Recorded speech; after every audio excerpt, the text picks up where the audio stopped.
Welcome back to another episode of the vlog. Today we are joined by our co-hosts, Christian and Logan. Shout out to No Good Logan. I don't know what I'm going to play. We're on the 510. I think they were playing 2-5 or something. 10-20 today. 10-20. We're playing 25-50. There's actually a 25 ante game.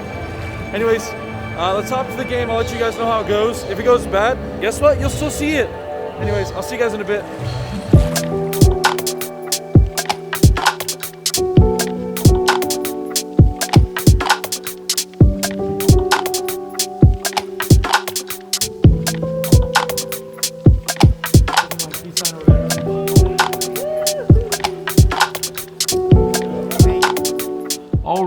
All right. Before we get into today's video, there's a couple of really important announcements that I got to let you folks know about.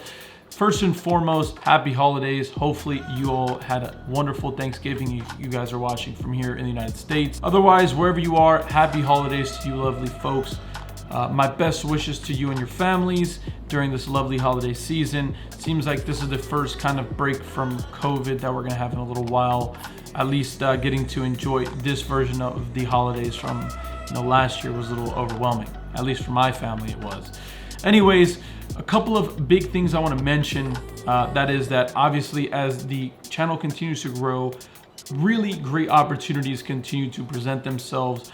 Things that I couldn't even imagine and I wouldn't even have the opportunity to enjoy. These doors don't open themselves, and you guys are the ones giving me the keys. So thank you guys all very much. I'm happy to announce that I'm gonna be coming on to the Club GG. I don't know if that's like an ambassador or whatever the hell they call it, but I'm gonna be joining these splash squads, and that's where Johnny Vibes, Lynn, Mariano, Ethan, Rampage Poker, that is where we all splash it up. It's where I've been playing recently. I talk a lot about security, the world where we live in. It's a little scary thing, but it's somewhere I've been playing, and I have the utmost respect for everybody that's involved, and most importantly, it's where I go around to splash, and a ton of the other folks in the group do as well. So if you guys ever want to play with us, we host home games online, so virtual ones too. There's free rolls seemingly like every week, and again, it's where we play. So if you guys are interested, there's a bit.ly link, which is the top link in the description down below. Make sure to sign up.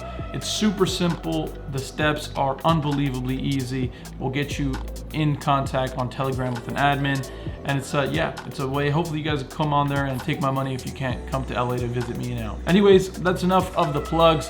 I thank you guys all dearly. Today's episode is from the Resorts World. As you guys see, an amazing property, one of my favorite places to play in Vegas, if not the favorite place. It's my favorite place to play in Vegas by far. The staff is unbelievable. The dealers are top notch. So I think you guys will enjoy this episode. It's pretty chill. Nonetheless, I'll see you guys on the flip side at the end of the video. Until then, deuces.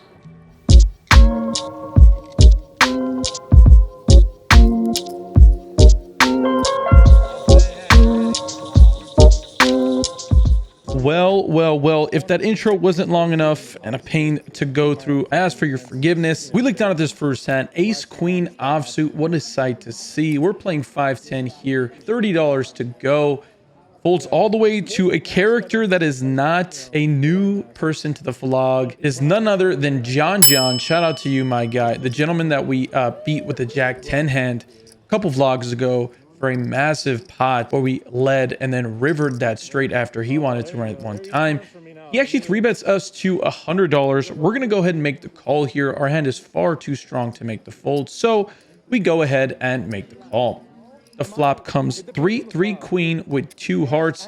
I go ahead and make the check here. John decides to make the c-bet, and I'm gonna go ahead and make the call here. No way I can make the fold, so we're gonna go ahead and do just that as we decide to make the call after he bets $100. The turn comes the deuce of hearts. This actually brings the front door flush. I check it and he decides to check it back here. The river comes a wonderful card. It comes the ace of diamonds. So besides the front door flush that did get there, not a ton for value I'm really worried about. So I'm going to go ahead and lead here for $480. I want to go a little bit on the larger side here to polarize myself with the hand that doesn't have to be a flush. I think I can be getting called here by a ton of worse hands. Every ace is going to think they're chopping here, and ace king is probably going to get sticky and make the call anyway. So when he decides to lay it down, he shows us pocket kings with no diamond. So yet again, we unfortunately river our friend John, but I won't lie to you, stacking chips is far more exciting than giving them away. But Unfortunate spot for him, but a fine river for us. I don't think there's any number he's going to be calling on the river. Maybe a really, really tiny bet maybe gets called, but at the end of the day, I can't kill myself over it. Going to go ahead and move on to the next hand. In this next hand, we find ourselves with ace queen offsuit once again. I go ahead and make it $30. A friend of the vlog, Corey, is next to act, and he decides $120 is a better price to play the game of poker. Once it folds over to me, last time around, John 3-bet me when I had ace queen, and I decided to just flat. I think this time against Corey, who's a very strong and aggressive player, the best thing to do is put money in the middle when you have the best hand. So I'm going to go ahead and 3-bet here to $360, 3x his 4x open. He quickly decides to make the fold, and we joke around saying that we were happy to get it all in. This is a very friendly game, a very friendly environment. He later on told me that he folded king high, so not really much to go over there besides that. Wanted to mention his name because he is a very good player. In this next hand, the straddle is on, and the game has gone from good to great. There's a ton of action to go around. It's a very loosey-goosey kind of environment. And we look down at Jack 9 of clubs. We're here to partake in the festivities. The mandatory straddle is on. We're going to go ahead and make it $60 under the straddle. The hijack and the straddle decide to make the call, and we are going to the flop 3 ways. The flop comes 8, 7, 3 with 2 spades and a club. We flop ourselves 2 overs, a gut shot, and a backdoor flush draw. An outstanding flop for our hand. I'm going to go ahead and c-bet here for $110. Both players decide to make the call, and we are off to a turn card. Looking to improve, or if at the very least gain some more equity on this turn, which comes a queen of clubs. Buckle up here, boys and girls, because we are here ready to go for the long haul. I'm going to go ahead and crank up the pressure, betting a very large amount of $450. The hijack player thinks it over for a bit and actually bet out of turn for $240, which is what made my bet kind of interesting and kind of even more strong. I don't know, some people will read into this and think that it's actually really weak when somebody bets out of position and yada, yada, yada. But nonetheless, I decided to bet $450. He thought that it was on him, but he ends up making the call for $450, and we are off to a river. The river is an ace of spades, bringing that front door flush. This is actually a really great scare card for me. All of my semi bluffs are going to be improving on this river, and it's hard to find a ton of bluffs. I think Jack 9 and maybe 10-9 of clubs are the only real bluffs I have in my range. So I'm going to go ahead and put our opponent to the test. He has about $1,200 left in his stack, and as you guys know very well, my game of poker is going to lean on the side of aggression and pressure. So nothing new here, nothing spectacular. We go ahead and make the jam. $1,200 onto our opponent here, and he decides to tank for a very long time. A lot to go in his mind here. I'm not exactly sure what he's thinking of. I don't know what his exact holding is, but I think at the very best case scenario, he's going to have a hand like 2-pair. And on this river, to be quite honest, I could see a 2-pair folding here. And obviously that's why I jammed, and that's why we put the pressure on. Anyways, the time goes on, the clock is ticking, the night is getting older by the moment, and our opponent decides to make the fold. Let's go, ladies and gentlemen. Huge hand. Super happy. We show the bluff only because, again, it's a friendly game. It's nice to show these big bluffs in spots. You know, people start paying you off a little lighter. Incredible hand. I'm obviously pumped I won it, but really happy with the bluff nonetheless. If you folks haven't already, make sure to click the like button down below, share the video with a friend, comment, and subscribe. It goes a really long way in helping our brand and our beautiful community continue to grow. Make sure to turn on the notification bell if you haven't already. And thank you guys again. Let's get back to the video. This next hand is an absolute doozer, magoozer, one of my favorite terms to use. And if you're asking what does that mean, well, you're asking the wrong guy. Even I don't know what the hell that means. I'm in the straddle. Under the straddle decides to make it $60, which again is our friend here, Ori. He makes it $60 to go. The hijack, the big blind, and myself in the straddle decide to make the call with 10-9 offsuit. and we are going to the flop. The flop comes ace 9 8 with 3 spades. We do hold a 10 of spades. The action checks over to the initial raiser, who decides to c-bet here for $100. Folds all the way back to me. I'm the last one to act. I'm going to go ahead and make the call here. I think my hand's a little too strong to just give up, so we decide to make the call. The turn card comes a very interesting one in that it's pretty much an uninteresting card. It changes absolutely nothing. It's the 5 of clubs. I go ahead and check, and the villain decides to bet a huge amount, a huge dose of chips into the middle. $500 to go. A wonderful spot to polarize yourself on a board that I'm pretty capped on my range here. I think it over for quite some time, and I realize that if I call here, I'm going to have to call a very large clip on the river. So I'm going to go ahead and play on the side of caution and decide to make the fold here. The best case scenario, I have some flush draw outs at times and 2 pair outs, but more than likely, I'm going to be drawing dead or at least drawing very thin. So I'm going to go ahead and make the discipline fold, the discipline lay down. Our Fen is kind enough to show the vlog. He had Jack 10 offsuit with the Jack of spades. So a semi bluff there, an outstanding play by him. Kudos to you, brother. I made the fold there when I was ahead, but he had a ton of outs, to be fair. These next 4 hands are coming in consecutive order. That's right. Back to back to back to back. I had to use my fingers to count that out. Under the straddle decides to limp here. Late position decides to limp as well. I look down at ace 8 of hearts. I'm going to go ahead and crank the price of poker up to $110. The big blind decides to make the call. The initial limper and the second limper also decide to make the call. And we're going 4 ways to a pretty bloated pot here with a weak ace. That's how we like to play poker sometimes. At least we're in position. Let's see if we can catch some cards here. The flop comes ace 7 9 with 2 spades. The early position limper decides to donk lead here for $150. She goes by the name of Miss Big Boss. It folds over to me. I'm going to go ahead and call here. I have a backdoor straight draw as well as top pair. My hand's way too strong to make the fold here. The big blind surprisingly decides to make the call as well. The turn comes a very inconsequential card. It comes at 3 of clubs. It checks over to me, and my hand, I think, is actually pretty strong here. I need to be charging straight draws as well as flush draws at this point. So I tank for quite a bit of time before deciding on betting myself for $420. Early position decides to make the call only. The big blind John gets out of the way, and we're off to a river. The river comes a king. I think about merging my range here and jamming and sometimes getting a better ace to fold and sometimes getting a crying call from a really weak ace or maybe kings or queens. But I decide to go against that. I decide to just check it back and get my hand to showdown. And to our surprise, Big Boss Lady shows ace 6. So one of the few aces that we beat. And again, I think this only happens and only ever happens because of the hands we showed down earlier. That big bluff we had earlier definitely played a huge role into her making the call. So pretty ecstatic about that. Cannot complain at all. Probably could have got some more thin value on the river. And I think giving more opportunities to play with her, I would have done that. But obviously at the given moment, I didn't know how the table perceived me. As I mentioned, these hands are coming consecutively, 4 of them. This is the second of this patch of hands. We look down at 7-4 of clubs. Again, I have a very good understanding of how the table is playing by this point. I'm going to go ahead and raise it up here to $60. Again, the straddle by this point in the session is mandatory.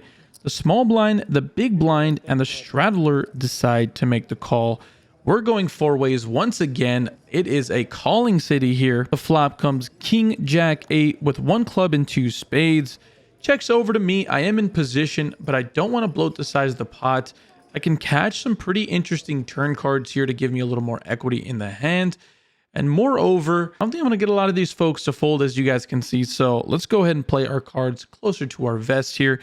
I'm going to go ahead and check the action through. The turn card comes the 10 of clubs. A pretty interesting card because now we improve to a straight draw and a flush draw. When the action checks over to me once again, I'm going to go ahead and make the check. I don't want to bloat the size of the pot like I mentioned. I'd rather just get there and get paid off, I think. The river comes an unbelievable card. It comes the 9 of clubs, putting a 4-liner out there. So not only do we have the straight, but we have the flush. This is a pretty great situation to be in. Not a straight flush, but it is a flush. The action starts off with a bet from the big blind for $100. The straddle calls the $100, and I decide to raise the price of poker to $420. This is a common theme forever, this betting size. Take with it what you will. I am a very sober young man, but a funny number to bet nonetheless, and it seems like the most optimal number to bet. Both of my opponents are in obvious dismay here. I don't think they're ever going to have a flush here, so raising on this river is absolutely mandatory. Early position is in a ton of obvious discomfort, as well as a straddle here. Both of my opponents don't know what to do, and after quite a bit of tanking, by this point I could have had a baby or watched paint dry on the wall. Both opponents decide to make the fold. I even had to cut the footage because the tanking was so long. Maybe betting 380 or 350 was a better opportunity, but nonetheless, happy to get that hand through. Our opponents both said they folded a straight, so maybe going a little smaller was the optimal play. Nonetheless, we're going to be happy to take this hand down. Well, the roller coaster of hands continued to come our way. We are 2 for 2 so far. Let's see if we can't make it the old hat trick, 3 for 3. We look down at Jack 9 of diamonds on the very next hand. I go ahead and raise from the late position here to $60. The button and the straddle decide to make the call. We're going off to another flop. The flop comes ace, queen, 9, rainbow. The action checks over to me. I'm going to be c-betting my entire range here on this board texture. A really great board for my hand and not so great for my opponent's ranges here. I bet $50 and both players decide to make the call. The turn is a blank and the action actually checks through. The river is yet another blank, and when it checks over to me, I'm in between deciding to bluff at this or just check it back. But I think I have a little bit too much value and a little bit too much of a hand to bluff here. I think I'd like turning some other hands like King 10 or King Jacks into bluff sometimes, but nonetheless, I'm going to go ahead and check this over. And to our unbelievable surprise, our hand is good. We got called in 2 spots on the flop. But I guess that's a benefit with going with smaller sizing, around 30% pot on the flop. These characters just wanted to call here. A lot of action to go around at this table, as you guys can see. When you're playing, you flop bottom pair and somehow it's good. Let's keep this energy going. 3 for 3, baby. I decide to step away briefly to use the restroom, and the very first hand we get when we come back is the old Queen 8 of clubs. Clubs have been pretty great to us today. Let's see if we can keep the energy going and make it the cycle, hitting 4 for 4 here. I decide to raise here to the button when it's fold to me to $60. Only the big blind decides to make the call, and we're off to a flop. The flop comes 10-7-3 with 2 hearts and a diamond. The action actually checks through here. I think I like a c-bet sometimes, but on a board texture like this, that definitely favors the big blind's range. Definitely don't mind just checking it back and trying to improve, which is what we're looking to do here when the turn comes. The 6 of hearts. It does bring that front door flush, though. The action checks over to me. I'm going to go ahead and c-bet here by this point, betting $30, a very small sizing here. Don't need to bet too large. I feel like if my opponent has any part of it, they're going to be calling or folding anyways. She pretty quickly decides to make the call, and we are off to a river card.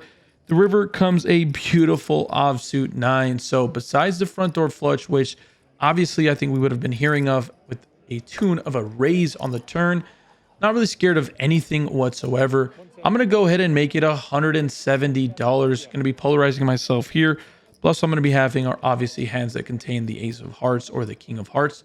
My opponent quickly decides to make the fold, and that is going to wrap up a pretty great session, to say the least. Super happy with the way things went down.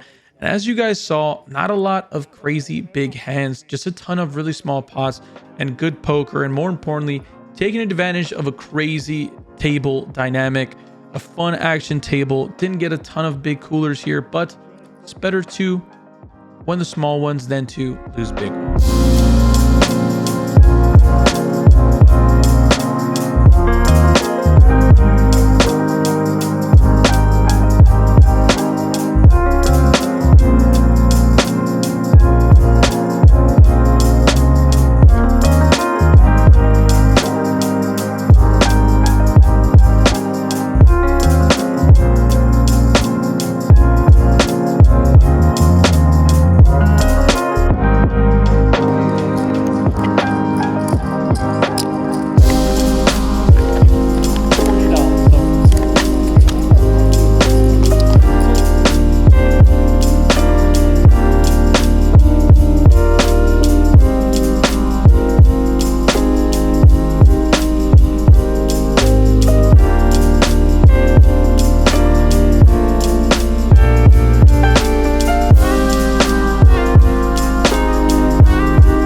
as you guys saw there, a pretty abysmal session.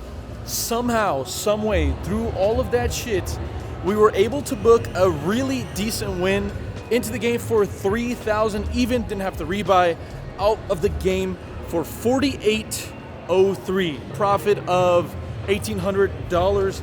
How can you complain about that? The big hand of the night was that crazy Jack High Bluff. Happy that worked out. I'm gonna keep putting out all the sessions. Like I said, I never miss one. There's something about the Resorts World. Don't let people confuse you. This is one of the few places where the game's actually pretty decent, especially if we're playing 5, 10, 10, 20, as you guys saw tonight.